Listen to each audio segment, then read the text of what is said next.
சோர்ஸை நம்பி பண்ணுங்க. ஸோ இதுக்கப்புறம் இப்போ நம்ம பார்ப்போம், திடீர்னு பார்த்தா உங்க ஃப்ரெண்டு இன்னொரு புக்கு படிச்சுட்டு இருப்போம்.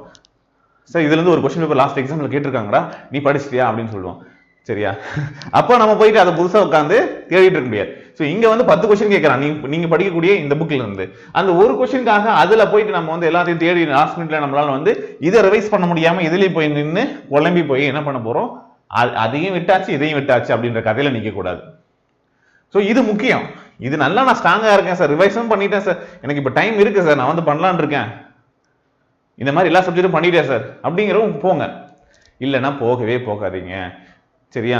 ஏன்னா நமக்கு தோணும் அதுல இருந்து வந்துருமோ, இந்த மெட்டீரியல் இருந்து வந்துருமோ, அந்த அகாடமி மெட்டீரியல் இருந்து வந்துருமோ, சரி இவங்க சொல்றது வந்துருமோ, அவங்க சொல்றது வந்துருமோ அப்படிங்கிறது எண்ணம் தோணிக்கிட்டே தான் இருக்கும். வந்து லாஸ்ட் மினிட்ல நம்ம படிச்ச மாதிரி இருக்கும், படிக்காத மாதிரி இருக்கும், சரி இது வர மாதிரி இருக்கும். சரியா? எல்லா விதமான எண்ணங்களும் வந்துகிட்டே தான் இருக்கும். சரியா? சோ நம்புங்க, உங்களுக்கு தெரியும்